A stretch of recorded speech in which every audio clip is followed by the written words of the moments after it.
Bien, hermanos, como ustedes saben, estamos viendo una serie en Filipenses que se llama El gozo en medio de la vida. Y ya hemos llegado al capítulo 2, prácticamente a la mitad del capítulo 2, y hemos visto muchas cosas en Filipenses. Solo para poner un breve resumen, para que entremos en contexto, Pablo está escribiendo una iglesia muy amada en la ciudad de Filipos, desde una cárcel, en una situación en la que no sabía si efectivamente su vida se iba a terminar o iba a poder seguir con la obra. Y bueno, empieza a hablar muchas instrucciones, anima a los hermanos, está mostrando un gozo maravilloso en medio de las dificultades y las circunstancias. Y el versículo o los textos que vamos a leer hoy día van en línea con lo que se predicó el domingo pasado. ¿Se acuerdan de lo que hablamos el domingo pasado? Gracias. Bien. Está en Filipenses, ¿no? La semana pasada tuvimos la bendición de oír este texto tan maravilloso que nos dice: haya pues el mismo sentir que en Cristo, ¿cierto? Y nos muestra la humillación de Jesús y luego la exaltación por parte del Padre.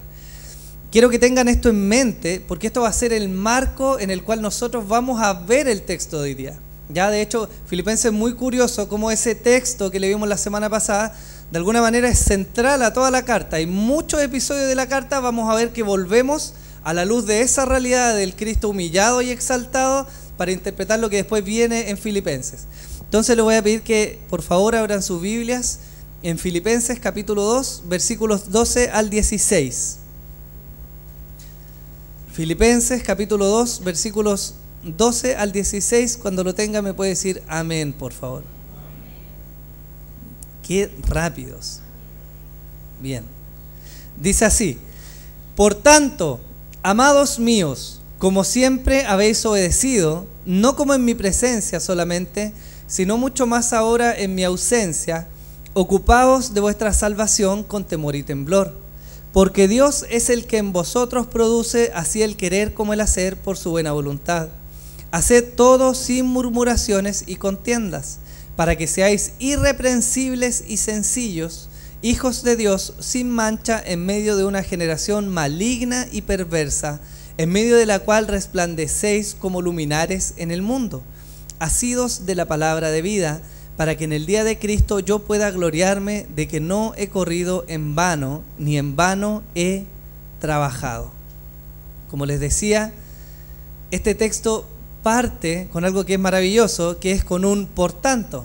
Y ese por tanto, aunque sea pequeño, nos está ligando automáticamente todo lo que Pablo venía hablando con esto que nos está diciendo.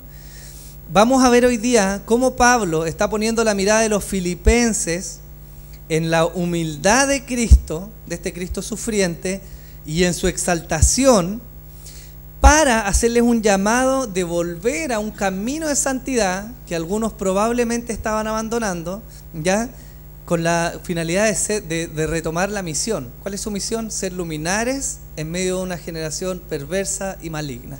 Entonces lo vamos a ver a través de dos puntos que son un llamado a retomar la carrera por la santificación, y otro punto que va a ser un llamado a vivir como luminares de Cristo en este mundo caído. Ahí están, los ven en pantalla usted. Entonces, para entrar al primer punto, vamos a ver los versículos 12 y 13, donde Pablo le dice: por tanto, amados míos, como siempre habéis obedecido, no como en mi presencia solamente, sino mucho más ahora en mi ausencia, ocupaos de vuestra salvación con temor y temblor, porque Dios es el que en vosotros produce así el querer como el hacer por su buena voluntad. Es tremendo poder ver, primeramente, cómo Pablo se dirige en amor a los hermanos. Claramente la iglesia de Filipos era una iglesia que Pablo amaba mucho, y él lo expresa muchas veces en la carta. Era una iglesia especial, si se puede decir de alguna forma, porque él había tenido mucho fruto de ellos. Era una iglesia generosa, era una iglesia dadivosa, y era una iglesia que se preocupaba mucho por la salud y la vida de Pablo. Entonces, aparte de su preocupación personal, ellos también estaban muy preocupados de extender el reino de Dios. Por lo tanto, era una iglesia muy amada. Y es curioso como Pablo parte diciendo: por tanto, amados míos. Pablo es muy astuto en la forma en que le habla a las iglesias, porque él no está simplemente, y lo vamos a ver más adelante, les va a poner demandas, pero él no está llegando y tirando el palo, pidiéndoles cierta conducta o exigiéndoles cierta conducta. Él primero está poniendo esta relación de amor para que los hermanos comprendan que lo que Pablo les está diciendo, se lo está diciendo en amor. Habíamos visto anteriormente cómo Cristo es presentado lleno de gloria junto al Padre, siendo igual a Dios. Esto fue la semana pasada. Cristo se despojó de esa gloria del cielo y vino a servir a los hombres. Ya hecho hombre, encarnado, se humilló hasta la muerte en la cruz por obediencia al Padre.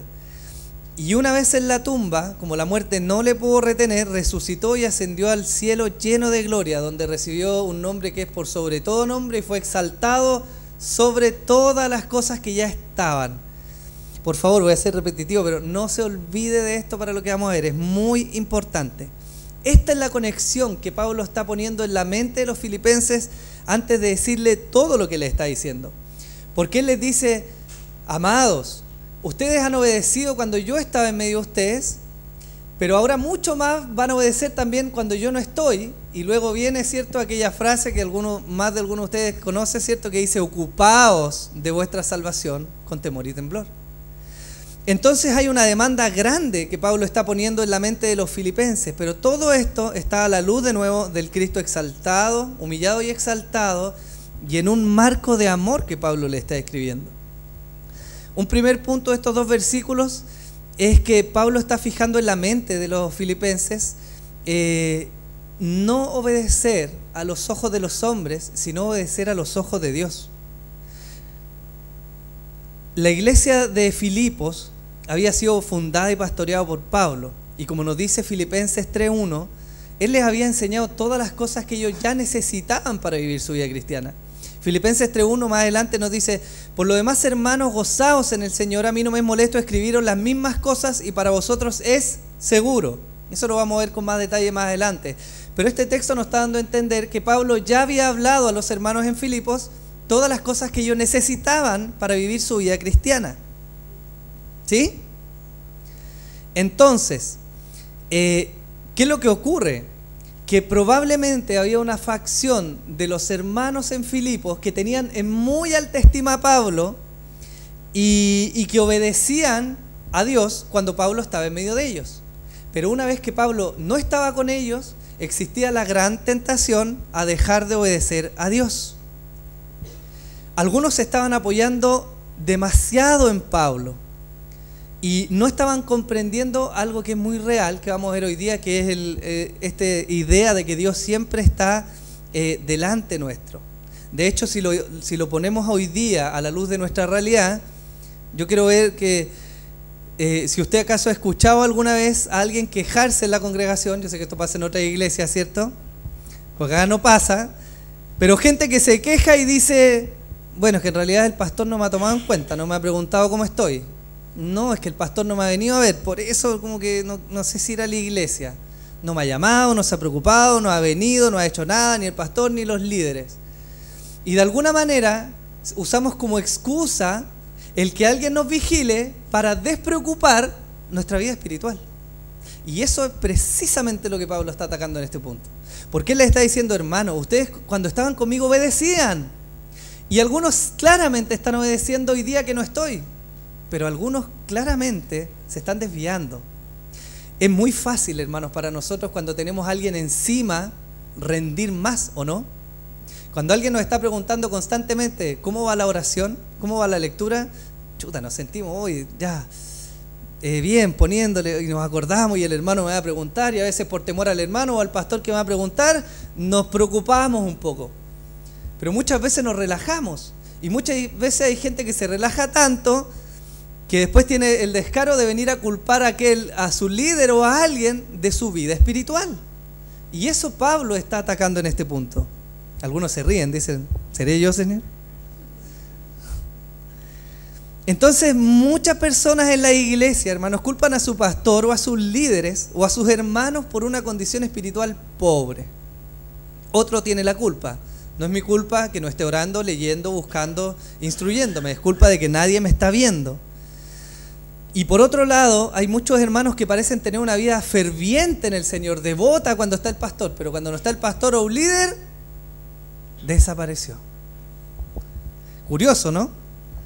Pero son realidades que vivimos. Y lo que quiero que tengamos en mente, que era que Pablo estaba viendo, es el concepto de coram deo. ¿Qué significa coram deo? Ojalá se lo grabe. Este es un término en latín que se acuñó en los años de la Reforma, posterior a la Reforma, y que significa del coram cara a cara y deo Dios. Coram deo se puede interpretar como el hecho de estar conscientes de que siempre estamos delante de Dios, en todo lugar, en todo tiempo y en toda circunstancia. ¿Qué significa esto? Significa que Dios, hermanos, es mucho más real y presente en nuestras vidas que aún una persona que tengamos delante. Porque aún una persona delante nuestro puede estar mirándole y diciéndole, sí, pensando en la casa, en las deudas o en todo lo que tiene que hacer. Pero Dios, hermanos, es tan real y patente que está siempre delante nuestro, conociendo nuestro actuar, nuestros pensamientos y todo lo que hacemos. El Salmo 139, versículos 7 al 12 dice así: ¿A dónde me iré de tu espíritu? ¿Y a dónde huiré de tu presencia? Si subiese a los cielos, allí estás tú. Y si en el Seol hiciere mi estrado, he aquí, allí tú estás. Si tomare las alas del alba y habitar en el extremo del mar, aún allí me guiará tu mano y me asirá tu diestra. Si dijere ciertamente las tinieblas me encubrirán, aún la noche resplandecerá alrededor de mí, aún las tinieblas no encubren de ti. Y la noche resplandece como el día, lo mismo te son las tinieblas que la luz. Proverbios 15:3 dice: los ojos de Jehová están en todo lugar, mirando a los malos y a los buenos. Jeremías 23, del 23 al 24 dice: ¿soy yo Dios de cerca solamente?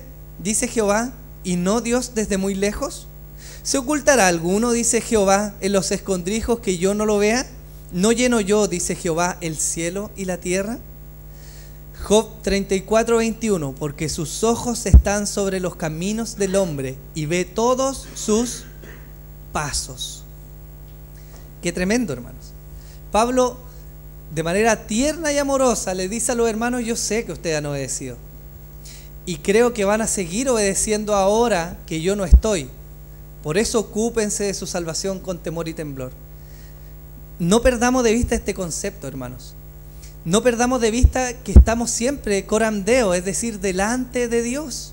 Cada cosa que hacemos, pensamos o decimos, Dios nos está mirando. Y no es excusa que nosotros no haya algún líder o algún pastor encima nuestro llamándonos por teléfono, yéndonos a buscar. No lo ocupemos como excusa para no preocuparnos de nuestra vida espiritual, porque delante de Dios no es excusa. ¿Me sigue? Pablo estaba poniendo esto en la mente de los filipenses. Él estaba diciendo: yo sé que ustedes me aprecian y agradecen el estar conmigo, pero yo no soy Dios. Yo no puedo estar siempre con ustedes. El pastor suyo, Pastor Arturo, no puede estar siempre con ustedes, imposible. No le da, no alcanza. No, es imposible, ni aun todos los líderes, es imposible que alguien esté siempre delante de nosotros. Pero ¿sabe quién siempre está y nunca falla? Dios. Por lo tanto, Pablo está corriendo la motivación de la obediencia a Dios, de correr de obedecer a un hombre, un gran hombre de Dios, a obedecer a Dios. ¿Cuándo está Dios? En la intimidad de nuestro hogar. Cuando tratamos a nuestra esposa, a nuestro esposo, a nuestros hijos, ahí está Dios. Enseñándoles la Biblia, está Dios. No enseñándoles la Biblia, Dios también está mirando. En lo más recóndito de nuestro lugar de trabajo, ahí cuando usted está en la oficina, en el trabajo, conduciendo, dirigiendo, ahí está Dios. En lo más solitario de nuestro caminar, en sus reflexiones, en la micro, en el metro, en el auto, cuando va caminando, pensando, ahí está Dios con usted, sabiendo, mirando y viendo todo lo que usted hace. Por lo tanto, si ahí se halla Dios en todo lugar y ahí estamos nosotros siempre frente a Dios, debemos tomar conciencia de la motivación por la cual obedecemos o no a Dios. La primera parte de este texto es un reclamo de Pablo o un llamado a la obediencia de los filipenses. Él está diciendo: obedezcan a Dios. Obedezcan a Dios no porque yo estoy con ustedes o porque yo se los digo ahora. Obedezcan a Dios porque Dios los está mirando. Amén. Qué tremendo esta realidad, ¿no? A veces pasamos por alto, se nos olvida con mucha facilidad que Dios siempre está ahí, hermanos míos. Siempre, siempre, siempre. Y lo más tremendo de esto es que Dios no solamente ve lo externo, sino que ve las motivaciones internas de nuestro corazón. Por lo tanto, somos mucho más llamados, como lo fueron los filipenses, a prestar atención a esta realidad. Ahora, a la luz de este llamado de Pablo a la obediencia, siempre teniendo presente la humillación y exaltación de Cristo, Pablo viene y les dice: ocupaos de vuestra salvación con temor y temblor. Y antes de entrar a explicar lo que significa, este versículo ha sido muy mal usado para decir que la salvación se pierde. Es un versículo que ha sido muy manoseado para decir que la salvación se puede perder. No es así. Si bien la palabra que Pablo está usando cuando dice ocupado de vuestra salvación es la palabra sotería en griego, que efectivamente tiene una raíz que significa ser librado del mal, salvado o mantenido a salvo, el contexto en el cual Pablo lo está usando ya no tiene que ver con salvación en cuanto al término de nuestros pecados, sino más bien con la santificación. Segunda de Corintios 1:6, Segunda de Corintios 7:10, Pablo usa la misma palabra sotería para referirse no necesariamente a la salvación, sino a un contexto de santificación, ¿ya? Y hago esta aclaración para que no vayamos a pensar que solamente por la raíz de la palabra o por lo que significa está hablando de salvación, porque cuando hablamos o estudiamos las palabras tenemos que comprender la semántica, es decir, el contexto en el cual nosotros estamos interpretando, ¿ok? Entonces, hecha esta aclaración de que Pablo no está diciendo que la salvación se pierde claramente, ¿ya? Es un llamado a ocuparse de la vida de salvación, de la vida de santificación, de lo que debiera producir la salvación en una persona. Y hay un cuadro que quiero mostrarles. Ahí está. Este cuadro es muy entretenido para ver la dinámica que Pablo está llevando en la carta, porque en el versículo 8 del capítulo 2 nos muestra cómo Cristo se humilló a sí mismo y después nos dice: y se hizo obediente hasta la muerte y la muerte de cruz. Y vemos lo que Cristo Jesús hizo. Por otro lado, en el versículo 3 nos está diciendo: con una actitud humilde cada uno considere a otro como mejor que sí mismo. Y en el versículo 12 nos dice: tal como siempre habéis obedecido, mucho más ahora. Interpretamos esto a la luz de lo que Cristo hizo, entonces ahora nosotros debemos hacer. ¿Qué es lo que está diciendo? Como Cristo se humilló en obediencia al Padre, así los creyentes deben humillarse obedeciendo a Dios, primeramente a Dios. Lo podemos leer así: así como Cristo se humilló a sí mismo y obedeció hasta la muerte de cruz, nosotros, con una actitud humilde, debemos obedecer a Dios, aún cuando yo, hablando en términos de Pablo, no estoy entre ustedes. ¿Qué implica entonces esto de ocuparse de la salvación? Implica la santificación, es decir, obediencia a Dios, anhelar la perfección espiritual y luchar por ella. Pablo no está buscando que los hermanos en Filipo se relajaran respecto a los aspectos de su salvación. De nuevo, es fácil, hermanos, cuando hay alguien que está encima nuestro preguntándonos cómo estamos, picaneándonos, ¿cierto? Ya, pues ora un poquito. Oye, no descuides tu lectura de la Biblia. Hey, congrégate, y tenemos a alguien que nos picanea, pero cuando esa persona no está, de repente se pierden personas meses de repente por la iglesia. Y la excusa es que nadie me llamó, es que nadie me buscó, es que nadie me llamó la atención. Y Pablo nos está diciendo: oye, eso no es excusa para que tú no te preocupes de tu vida espiritual y de las cosas que tienes que hacer. ¿Amén? ¿Sí? ¿Está muy denso? Hay gracia, hermanos, tranquilo. Esto es algo por lo que siempre debiéramos dar gracias a Dios, que Dios utiliza gente para enseñarnos. Eso es un regalo, hermano, y nosotros debiéramos ser agradecidos de que Dios pone a gente para que nos enseñe. Hermanos que nos van a visitar con una palabra, hermanos que nos llaman por teléfono y nos dan algún texto bíblico, la exposición acá los días domingos de la palabra. Hoy día algunos de ustedes tienen hijos y a sus hijos hoy día le están enseñando palabra de Dios. Y ese debería ser un motivo para que nosotros dijéramos: gracias, Señor, porque nos estás ayudando con nuestros hijos y nos estás ayudando a nosotros en nuestro camino de santificación. Ahora, Claramente hay pecados en nuestros corazones que nos mueven o nos empujan un poco para no perseverar en este camino de santificación. ¿Y sabe qué? Es de alguna manera natural, porque hablar de nuestra santificación implica literalmente tomar una pala y comenzar a excavar y a excavar y a excavar.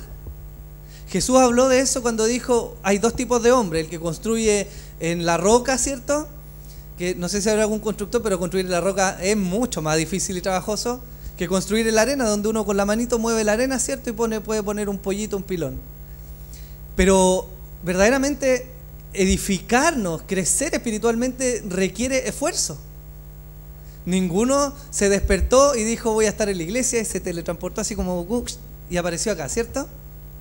Implica levantarse temprano quizás, tomar una micro, recorrer un camino, quizás levantarse más temprano a tomar desayuno, si no se sacrifique se viene sin desayuno, levantar a los hijos, venir, estudiar la Biblia significa apartar un tiempo, orar significa callar lo que tenemos al lado, arrodillarnos y clamar al Señor, escudriñar, hermanos, y crecer en santificación requiere esfuerzo. Por lo tanto, de alguna manera, claro que es natural que nuestra carne nos esté apartando de eso y nos esté empujando a no estar presentes ahí. Pero de nuevo, Pablo dice, a la luz de lo que Cristo hizo, a la luz de que ustedes hoy día obedecen a Dios y no al hombre, ocúpense de la salvación. Ocúpense, pongan manos a la obra. Y lo dice tiernamente porque dice, amados míos. Es decir, que Pablo no está usando este tono violento, ¿cierto?, legalista, que pudiéramos usar hoy día y decirle, ocúpese de salvación, porque si no va a arder el fuego del cielo. Claramente hay consecuencias, hermanos, si no nos ocupamos de nuestra santificación. Pero quiero que noten el tono tierno con que Pablo está llamando a los hermanos. Para algunos venir a la iglesia, estudiar la Biblia y orar se ha transformado en una tarea demasiado pesada y sin valor. Y no, claramente se pierden los deseos de perseverar en eso hasta que el pastor los llama. De ahí pilas de nuevo trabajando, ¿cierto? Y claro, no es malo que alguien nos incentive y nos llame, pero tenemos que examinar lo profundo de nuestras motivaciones. Debiéramos pensar, hermanos míos, ¿por qué no vamos a alguna cosa? Yo no quiero ser pesado, pero de repente debiéramos preguntarnos ¿por qué no venimos a la iglesia? Seguramente hay motivaciones razonables de quizás mucho trabajo y mucho esfuerzo y está bien, pero si se hace un hábito no participar en las cosas que contribuyen a nuestro crecimiento espiritual, deberíamos preocuparnos. Yo a los jóvenes les digo, en el grupo de jóvenes los viernes les digo, ¿qué? ¿Por qué no vienes? Muchos me han dicho a veces, no, es que tengo una prueba y tengo que estudiar. Y el mensaje que estamos dando con eso es, la prueba es mucho más importante que mi crecimiento espiritual. ¡Wow! Es una realidad pobre espiritual, hermanos. Y eso nos ocurre a nosotros. En la intimidad de nuestras casas, cuando elegimos orar o no orar, cuando elegimos leer o no leer la Biblia, cuando elegimos escudriñar más allá del versículo diario del pancito de vida, estamos dando un testimonio a los que nos ven, pero también a Dios que nos está mirando. Y ese es el llamado a atención que Pablo nos está diciendo. ¿Qué peligros corremos al no prestar atención a esto? Primero, tenemos que comprender el motivo. ¿Por qué Pablo dice temor y temblor? Porque estamos delante de Dios. Eso debiera ser suficiente para que nosotros tuviéramos temor y nos ocupáramos, como dice la Biblia, con temor y temblor de esta salvación, de este camino de santificación. Gálatas 5, 16, 17 dice, digo pues, andad en el Espíritu y no satisfagáis los deseos de la carne. Porque el deseo de la carne es contra el Espíritu y el del Espíritu es contra la carne, y estos se oponen entre sí para que no hagáis lo que quisierais. Pablo nos muestra la realidad. Usted y yo estamos inmersos en una realidad y en una lucha. El Espíritu quiere buscar a Dios, pero la carne no quiere buscar a Dios. El Espíritu nos está empujando, santifícate. Hey, mira tu carácter, mira tus motivaciones, mira lo que escuchaste, lo que hablaste. Hey, eso no está bien, busca en la Biblia. Pero la carne nos está diciendo, no importa, si no va a pasar nada. Un día más, un relajo más, alimentemos la carne. Descansa, te lo mereces, campeón. Trabajaste duro. Es por tu futuro. Descansa, campeón. No importa, Dios lo va a entender. Y esa lucha, hermanos, es una realidad en nuestras vidas. Santiago 1:15 nos dice, entonces la concupiscencia, después de que ha concebido, da a luz el pecado. Y el pecado, siendo consumado, da a luz muerte. ¿Por qué debemos temer? ¿Por qué debemos ocuparnos con temor y temblor Porque si dejamos que el pecado, que los primeros deseos dominen nuestra mente y comencemos a acariciar el pecado y terminamos cediendo al pecado y vivimos en pecado, va a producir muerte. Produce muerte. Tenemos testimonios, vemos testimonios de matrimonios muy quebrados, fragmentados, porque alguno de los cónyuges, generalmente el hombre, nos pasa más, con un carácter duro, soberbio, altivo, orgulloso, trata mal a su mujer. Un pecado. No se trata y comienza a generar quiebres y quiebres y quiebres. Y ese pecado comienza a traer muerte a algo que Dios había destinado para vida. Y lo mismo nos pasa en muchas otras áreas de la vida. Entonces, cuando Pablo nos dice, ocúpense, con temor y temblor, nos está diciendo, ocúpense, porque las consecuencias son realmente malas de no ocuparnos de nuestra santificación. Esto no es una figura, hermanos, en que nosotros vamos caminando por la vida felices y de repente un día dejamos de desobedecer a Dios y nos caímos en un abismo profundo y terminamos adulterando, quebrando nuestra familia. Eso no pasa de un día para otro. Eso viene por consecuencia de muchos pecados acumulados por largo tiempo ocultos sin tratar. Miguel Núñez, no sé si lo oigan, un pastor, decía, hay una figura muy interesante para ver cómo actúa el pecado en nuestra vida. Y decía, el pecado es semejante a un tornillo que usted comienza a atornillar y cuando lo dejamos estar, se enrosca. Y luego nosotros lo detectamos y decimos, wow, Señor, perdóname por esto. Y después de como 20 roscas que bajamos, subimos 3 rosquitas. Pero el pecado está ahí. Y hay que seguir trabajando. Esto es santificación. Desenroscando ese pecado, desenroscándolo hasta que salga de nuestra vida. Un trabajo continuo y requiere esfuerzo, demanda dedicación. Por eso Pablo les hablaba a los filipenses, porque no era un tema simple, ni era un tema que diera lo mismo a su realidad, era un tema que podía traerles graves consecuencias. ¿Me sigue? ¿Sí? Cuando hablamos de esto, hermano, y cuando meditaba en este tema, yo decía, oro para que el Señor nos anime, hermanos. Oro para que el Señor nos anime a retomar el cuidado de nuestra vida devocional. Porque quizás algunos de nosotros hemos descuidado nuestra vida espiritual. Yo sé que todos no pueden venir, pero quizás alguna mirada de alguien de afuera viera nuestras reuniones de oración con 3 personas y diría, ¿qué pasa con la congregación? ¿Cómo estamos cuidando nuestra vida espiritual? ¿Cómo estamos creciendo en nuestra santificación? ¿Ya? Y más que un llamado a atención legalista, yo quiero que usted cobre ánimo, hermano. Porque las palabras de Pablo nos están diciendo a la luz del Cristo humillado. Miren cómo Cristo se humilló. Miren lo que Él pagó, lo que es un desafío, porque nos está diciendo su vida espiritual tuvo un precio enorme. Pero luego nos está mostrando este Cristo glorificado y exaltado sobre todo, el mismo que dijo que iba a estar con nosotros.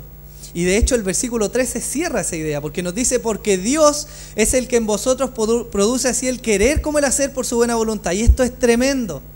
Después de que nos dice, ocúpense, es decir, su parte es ocuparse, mi parte es ocuparme de la salvación, Él nos está diciendo, porque Dios es el que produce el querer como el hacer. Y eso le significa literalmente, ocúpense porque Dios está trabajando en ustedes, capacitándolos y ayudándolos a que efectivamente lo puedan hacer. ¿Hay una lucha con la carne? ¿Sí o no? ¿Es fuerte esta lucha con la carne? ¿No? Claro que es fuerte, hermanos. Pero ¿sabe qué? Dios produce en nosotros el querer como el hacer. Y eso es maravilloso. Si a alguno de ustedes, no les voy a preguntar, no me levanten la mano, ¿ya? Pero sinceramente, quizás más de alguno de ustedes pensó hoy día, no quiero ir a la iglesia. Y el Espíritu Santo, anda. Levántate. Hey, no llegues tarde. Anda, te va a bendecir. Anda a escuchar palabra. Hay una obra silenciosa, hermano mío, del Espíritu que está trabajando en nuestra vida. De repente tenemos actitudes horribles, pecaminosas, y de la nada el Espíritu Santo nos ilumina y nos damos cuenta, wow, qué heavy como traté a mi esposa. Qué duro fui con mis hijos. Qué mal estuve en responderle a esta hermana, a mi papá, a este caballero en la calle. Cuando me tocaron la bocina y me frenaron el auto, yo le dije, bajé el vidrio y le dije, Dios te bendiga, por favor no lo hagas, ¿cierto? Y nos damos cuenta y decimos, qué heavy, que nos damos cuenta de eso. Y eso, hermanos míos, por favor, eso es una obra del Espíritu Santo en nuestras vidas.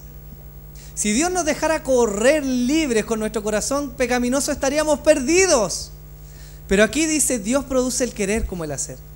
Dios nos habla. El Espíritu Santo nos molesta, nos persigue, nos empuja, nos amonesta para que nosotros nos arrepintamos y volvamos a este camino de santificación. ¿Qué significa esto? Que Dios nos ayuda. Pablo está poniendo en la mente de los hermanos de Filipenses no solo que tienen que ocuparse, sino que Dios está dispuesto a ayudarlos. Dios no solo quiere nuestra santificación, sino que Dios está accionando y obrando para nuestra santificación. Lo que es maravilloso, porque no estamos solos. De alguna manera la salvación comienza en Dios, que nos llama y nos elige, y termina en Dios, que nos preserva y nos guarda para salvación. Y esa figura es maravillosa. Entonces Pablo nos manda a los hermanos en Filipos a hacer algo en sus propias fuerzas. Quizás alguno de ustedes pensó mientras hablaba hace un rato y decía, ok, tengo que orar más, me tengo que poner en campaña a orar, me tengo que poner en campaña a leer la Biblia, y nuestro impulso nos lleva al tiro a decir, ok, tengo que hacer mucho. Pero la verdad es que tenemos que hacer, pero tenemos más que creer que Dios está obrando en nosotros. Y cuando creemos las verdades del Evangelio, entonces claramente vamos a poder obrar en consecuencia y no va a ser un martirio. Debiera ser un deleite orar y leer la Escritura. Si nos cuesta es por nuestra naturaleza pecaminosa. Pero cuando creemos la verdad del Evangelio y creemos que eso es alimento espiritual y que nos va a ayudar y que Dios está ahí con nosotros, dándonos entendimiento y ayudándonos, nuestra perspectiva cambia, hermanos. Y la motivación con la cual lo hacemos cambia, y eso es lo que Dios quiere. Entonces este llamado a la consagración, el ocuparnos de nuestra salvación, no se va a realizar con esfuerzos humanos. No se va a realizar con esfuerzos humanos simplemente. Vivir una vida en crecimiento, en santidad, solo se puede lograr de la mano de Cristo. Y eso es maravilloso porque Él prometió ayudarnos. Juan 15:5 dice, yo soy la vid, vosotros los pámpanos. El que permanece en mí, yo en él, éste lleva mucho fruto, porque separados de mí nada podéis hacer. ¿Hay alguien que no sea templado en su carácter? ¿Sabes lo que es ser templado? ¿Cierto? Mantener una línea, ¿cierto? Me enojé con mi esposa, ¿no? Respondí templado. Me echaron el auto en la calle, respondí templado. Las personas no templadas, sale el indio rápido, ¿cierto? Se pone verde y ataca. La templanza es un fruto del Espíritu, ¿cierto? ¿Sí o no? Y si es un fruto del Espíritu, ¿cuál es la única manera en que podemos producirlo? Permaneciendo unidos al Señor. Hermano, aunque usted vaya al psicólogo y al psiquiatra y a charlas motivacionales y se esfuerce y tenga coaching, usted no va a ser una persona templada en el Espíritu si no está unido a Cristo. ¿Me entiende? Por eso empieza y termina en Él. Ahora, con todo esto en mente, con todo lo que hemos visto y todo este llamado a guardar la vida en santidad, quiero que pasemos a la segunda parte del texto, que es a vivir como luminares de Cristo en medio de este mundo caído. Versículos 14 al 16 dice así: haced todo sin murmuraciones y contiendas, para que seáis irreprensibles y sencillos, hijos de Dios sin mancha en medio de una generación maligna y perversa, en medio de la cual resplandecéis como luminares en el mundo, asidos de la palabra de vida, para que en el día de Cristo yo pueda gloriarme de que no he corrido en vano ni en vano he trabajado. Pablo comienza con las demandas. Primero vinieron los indicativos, que son: mira lo que Cristo hizo. Se humilló, se encarnó, murió por nuestros pecados y Dios le exaltó y ahora está a la diestra intercediendo por todos nosotros. Esos son indicativos, nos muestran lo que Dios ha hecho. Pero después comenzó a decirnos: entonces ocúpense de su salvación. Entonces hagan algunas cosas, solo algunas, pocas, sin murmuraciones y contiendas. ¿Eso dice? ¿Qué dice? Hagan todo sin murmuraciones y contiendas. Y en esto quiero volver atrás un poco, porque pudiéramos decir, y quizás nos pasa a veces: ya voy a ir al discipulado para que el pastor me deje molestar, que hincha, ya, para que me vea ahí voy a estar en el discipulado. Y viene. Y de alguna manera va a ser provechoso, pero Dios, hermanos, no va a producir el mismo fruto en usted si la motivación no es correcta. Y aquí Pablo está tratando motivaciones. Está diciendo, si vas a venir a la iglesia, ok, te es necesario, tienes que venir, pero no vengas con cualquier motivación, porque no es provechoso para ti venir con cualquier motivación. Y quizás es fina la línea, no quiero decir que no venga, yo prefiero 1000 veces que venga, aunque sea con una mala motivación, para que Dios le hable a que no venga, para que después no digan, no, si el hermano dijo que no, mejor no viniera, entonces por eso no he venido. Está grabado, así que para que nadie lo use en mi contra. Pero Pablo está apuntando a las motivaciones y nos está diciendo, oigan, todo sin murmuraciones ni contiendas. Todo lo que hagan, si va a orar, ore, sin murmurar, sin quejarse, sin reclamar. Si va a servir, hágalo. Si va a estudiar, hágalo, pero con una motivación correcta. Sin murmurar, sin contender, sin quejarse, generar molestia. Y aquí nos está diciendo literalmente, o sea, obedezcan, pero obedezcan de buena gana. Ustedes, los que tienen hijos, los que tenemos hijos, sabemos que claramente, pero de verdad no es lo mismo a que mi hijo, yo le diga, guarda los juguetes, voy a guardar los juguetes, y los pone ahí, ¿cierto? A que diga, sí papá, los voy a guardar, y obedientemente los guarde. ¿Da lo mismo? Claramente no da lo mismo, ¿cierto? De hecho, probablemente la primera acción va a llevar consecuencias por una mala motivación. Y en este sentido, Dios tampoco, hermanos, pasa por alto las malas motivaciones que nosotros tenemos. Para Dios tampoco da lo mismo que nosotros tengamos cualquier motivación al momento de hacer lo que hagamos, sino que debemos buscar una motivación correcta. Y eso nos va a llevar a ver nuestro pecado y a decir, Señor, en realidad dependo y necesito mucho de ti para que hasta mis motivaciones cambien. Jonathan Edwards, un gran teólogo norteamericano de hace mucho tiempo atrás, decía, debemos arrepentirnos aún de nuestro arrepentimiento. Porque nuestro arrepentimiento a veces está motivado por las consecuencias o por el qué dirán y no genuinamente por haber ofendido a Dios. Tenemos que aprender, hermanos, a rogar a Dios que nos dé incluso la motivación para arrepentirnos. No podemos cambiar por nosotros mismos, no podemos, es imposible. Usted y yo necesitamos la ayuda de Cristo, de este Cristo que se humilló y murió por nuestros pecados, lo que nos da consuelo, y de este Cristo que hoy día está en la gloria del Padre, exaltado e intercediendo por nosotros. ¿Lo necesita o no? Lo necesitamos. Pablo continúa diciendo, versículo 15, para que seáis irreprensibles y sencillos, hijos de Dios sin mancha en medio de una generación maligna y perversa, en medio de la cual resplandecéis como luminares. Y acá hay algo tremendo también. Porque nos está diciendo, si bien Pablo desea el bienestar espiritual de los hermanos, no está olvidando que ellos están en misión. Y yo quiero que esto usted lo tenga bien presente. Porque en medio de la situación que ellos vivían, acuérdense que ellos estaban en una colonia romana, donde ellos estaban proclamando, César no es Dios, Dios es Dios. César no es mi Señor, Dios es mi Señor. Y ese mensaje contracultural claramente tenía consecuencias en las ciudades donde ellos vivían. Por lo tanto, probablemente estaban viviendo aflicción o un poco de persecución. Pero Pablo les trae memoria y les dice, ok, de nuevo, a la luz de este Cristo que se humilló, ustedes están en misión. Nosotros estamos en misión.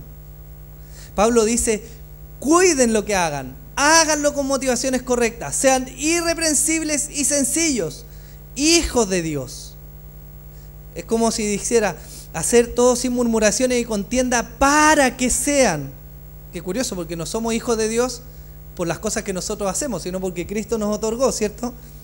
Pero Pablo nos está diciendo, solo serán irreprensibles y sencillos, como son los hijos de Dios, si hacen todo sin murmuraciones y contiendas. Es decir, si usted realmente quiere ser como un hijo de Dios, entonces no hay lugar a las murmuraciones y a las contiendas, porque así no son los hijos de Dios. Los hijos de Dios son irreprensibles, son sencillos, son sin murmuración, sin contender, sin quejas. Y todo eso claramente a la luz de la realidad no lo somos, ¿cierto? ¿Cierto? No para que se vaya a salir y se vaya a poner la horca y decir que no sirvo. No, sino que nos lleva a mirar de nuevo la obra salvadora de Cristo, porque de otra manera sería imposible que lo lográramos. Las motivaciones y la forma en que hacemos las cosas da un testimonio fuerte de lo que es ser un hijo de Dios y de lo que los demás están mirando. Cada cosa que usted hace o dice o no hace, siempre olvidamos esta dimensión, o no hace o no dice, está entregando un mensaje. Está entregando un mensaje a sus vecinos, a sus hijos y a Dios, Coram Deo, delante de Dios. Entonces, cuando usted elige, ayúdame Señor, cuando usted dice, no voy a ir a la iglesia porque voy a ver un partido, usted está dando un testimonio a todos los que tienen alrededor suyo, a todos, a sus hijos, a sus vecinos y a Dios, de qué es más importante. No quiero ser legalista con esto.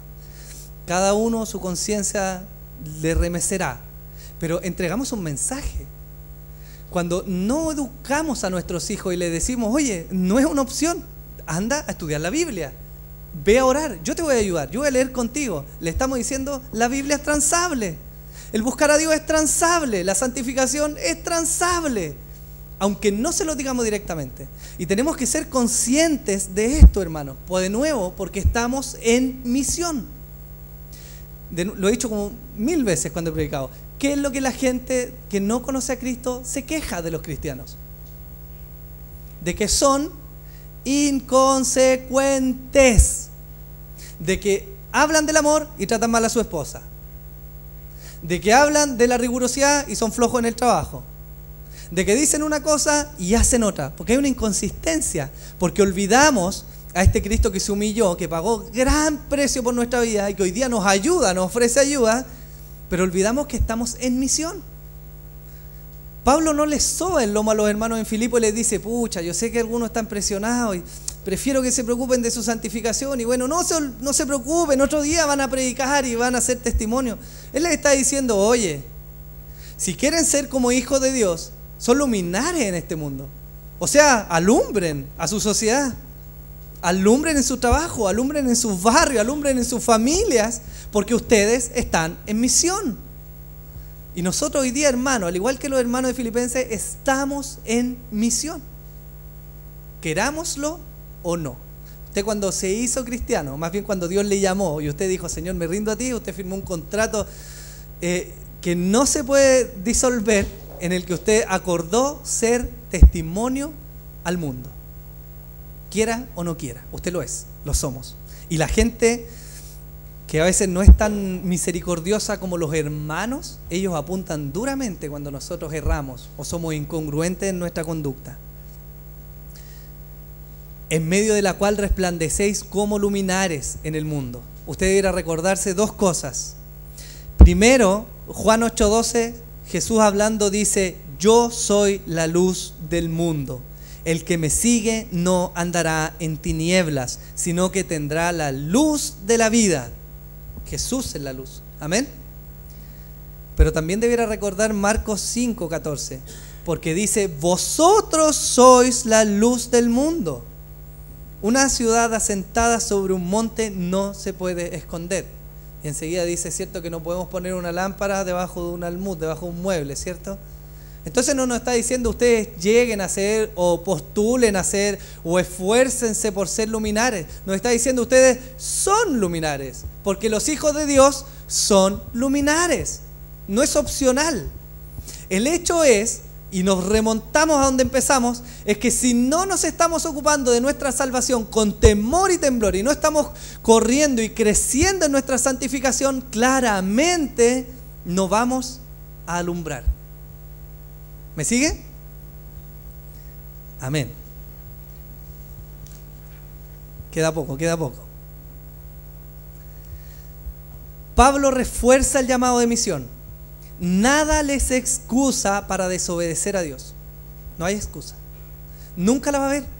Y esto quizás es duro y no lo hablo como alguien claramente que lo ha alcanzado, porque Dios sabe cuánto me falta, hermanos, y cuánto caigo. Pero ni mi situación, ni las dificultades, ni nada en esta vida me excusa delante de Dios para obedecerle. Nada. Dios es riguroso en eso. No hay nada que me excuse para obedecer a Dios. Por lo tanto, no hay excusa de nosotros para no obedecer a Dios. nada me excusa para no retomar la santificación. El Señor nos dijo a través de Pedro, en 1 de Pedro, capítulo 1, sed santos. Dios nos dice, porque yo soy santo, ¿o no? Por lo tanto, Dios nos está diciendo, yo soy santo y quiero lo mismo de ti, que seas santo. Los padres transmiten de alguna manera parte de su carácter y de la forma en que ellos son a sus hijos. Es muy común ver padres que son muy buenos para trabajar e hijos que son muy buenos para trabajar. Padres que son ordenados, hijos que son ordenados. Y de la misma manera, Dios es santo y quiere que sus hijos sean santos. Nada nos excusa, ni a nosotros ni a los filipenses en aquel tiempo, de ser luminares en medio de su generación. Nosotros tenemos que alumbrar, Seguimos estando en misión. Han pasado siglos desde que esta carta se escribió, desde que Pablo habló en esta situación, y seguimos estando en misión. Y vamos a seguir estando en misión hasta que todo esto se acabe. Por lo tanto, hermano mío, motívese, anímese a cobrar este camino, a hacer de nuevo, retomar este camino de santificación. Va a traer satisfacción en el Señor. Va a ser difícil, va a demandar esfuerzo, va a demandar dedicación, pero va a traer un buen fruto. Esfuércese por su provecho espiritual. Esfuércese por el provecho espiritual de su cónyuge, de sus hijos, de sus vecinos, del mundo que le rodea, de sus compañeros de trabajo. Esfuércese, porque usted está puesto para ser luminar, un reflejo de Cristo en ese lugar, y Dios va a obrar en medio de eso para traer salvación. ¿Lo cree? ¿Sí o no? ¿O Dios estará limitado? Claramente no. De hecho, es maravilloso cómo Dios a través de esto va atenuando el pecado en nuestra vida, lo que es muchísimo mejor. Ahora, para finalizar, Pablo dice, versículo 16, asidos de la palabra de vida, para que en el día de Cristo yo pueda gloriarme que no he corrido en vano ni en vano he trabajado. En el griego, la palabra asidos tiene una connotación que apunta a observar detalladamente, a atender lo que se está presentando. De alguna manera, este asidos a la palabra de vida significa anclados a la palabra de vida, ¿ya? Y esto no anclado en el contexto de andar todo el día con una Biblia debajo del brazo, sino observarla detalladamente, vivirla consecuentemente, asidos, anclados a esta palabra. Mis decisiones acá, mi conducta acá, mi esperanza, mi consolación, mi fortaleza, mi manera de tratar a mi esposa, a mis hijos, a mis vecinos, a aquellos que no le conocen, anclados, asidos a la palabra de vida. Eso es lo que está diciendo, la potencia de esa palabra que Pablo usa. Él está diciendo, vivan lo que han recibido. Vivan lo que han recibido. Esfuércense, clamen a Dios, roguen por ayuda para vivir lo que han aprendido. Porque eso claramente modela y moldea las vidas. El salmista decía, Salmo 19:7, la ley de Jehová es perfecta, que convierte el alma. El testimonio de Jehová es fiel, que hace sabio al sencillo. ¿Quiénes de acá hemos tomado muchas decisiones tontas? ¿Solo yo? Ayúdame, Señor. Gracias, Señor. A veces hablamos tonteras, pero la Escritura nos dice, el testimonio de Jehová, su palabra es fiel y hace sabio al sencillo. ¿Ya? O sea, necesitamos la Escritura para poder ser sabios, no sabios en nuestra propia opinión, sabios de verdad conforme a lo que Dios dice.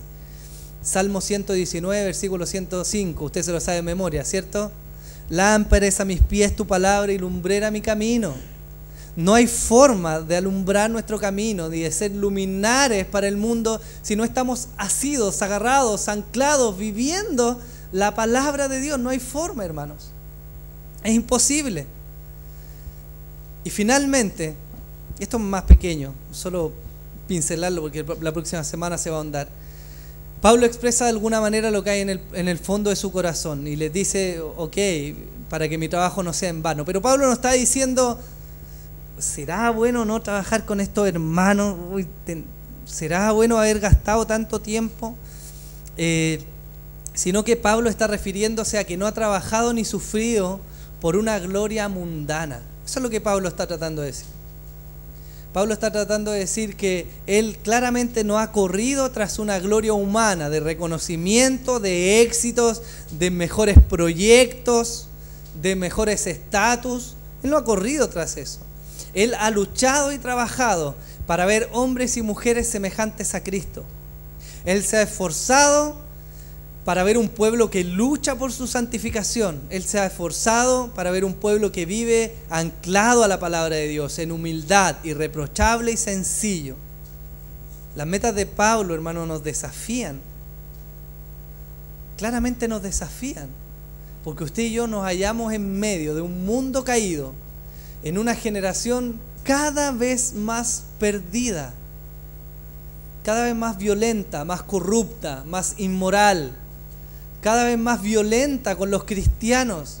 Yo me sorprendo, tengo familiares que en testimonios de repente en Facebook ponen cosas contra los cristianos y yo digo, ¿sabrá que yo soy cristiano? O sea, claramente lo saben. Y son violentos. El otro día un ex compañero de universidad posteaba algo así como que estos cristianos inconsecuentes deberían quemarse todos con su iglesia. Y eso uno lo lee y dice, el mundo hoy día está violento contra los cristianos. Por lo tanto, ¿cuál va a ser la respuesta nuestra? ¿Más violencia? ¿O va a ser vivir vidas rectas, conforme a lo que Dios quiere? Necesitamos al Señor, hermano. Y yo quiero que hoy día usted cobre ánimo. Si Dios nos ha hablado esto hoy día, si nos expone su palabra, no es simplemente para recibir palos, como se dice, sino para que usted cobre ánimo. Quizá usted y yo, más de algunos, quizá hemos estado decaídos en nuestra vida espiritual. Quizás nos hemos visto desmotivados en retomar la oración. Otra vez le voy a prometer al Señor que voy a orar y a ti a la semana. Pero retómelo de nuevo. Vuelva a retomar sus tiempos de oración. Motívese. Digo, voy a orar 10, 15, 20, media hora todos los días. Parta de nuevo, hermano. Ha sido de la mano del Señor. Pida la ayuda al Señor. Vuelva a leer su Biblia con dedicación. Vuelva a estudiar, vuelva a escudriñar. Métase de nuevo con Dios. Vuelva a confesar sus pecados, arrepiéntase de la conducta que ha tenido y hermano, y siga corriendo. Pablo mismo escribe claramente, olvidándome de lo que quedó atrás, yo me extiendo hacia la meta y voy a correr de nuevo hacia el supremo llamamiento. O sea, claramente no somos perfectos y hemos fallado y hemos pecado y tenemos que arrepentirnos. Pero hoy día Dios nos dice, ok, levántate, mira lo que Cristo hizo, mira que no está hoy día en la gloria, ayudándote y vuelve a tomar el camino de la santificación. Vuelve a esforzarte, dedica tiempo, horas, energía, esfuérzate, porque claramente va a traer un buen fruto. Amén. Póngase de pie, por favor, mi hermano. Vamos a orar al Señor.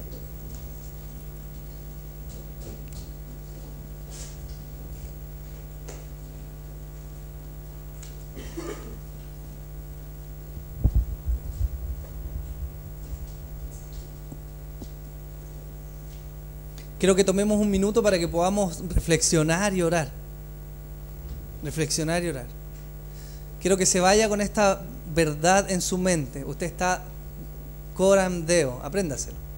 Usted está delante de Dios, siempre, en todo tiempo. Usted está delante de Dios en su casa, en su intimidad, con su esposa, con sus hijos, en el trabajo. Usted está delante de Dios.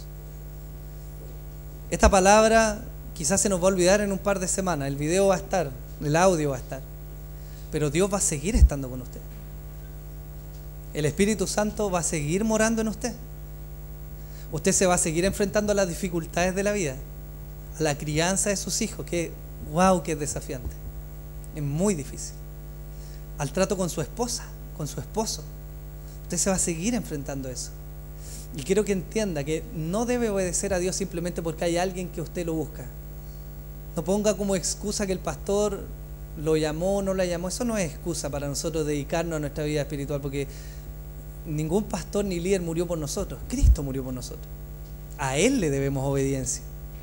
A Él le debemos fidelidad y lealtad, al Señor. Y Él está dispuesto a ayudarnos. ¿Lo cree? Entonces oremos, reflexione y oremos al Señor.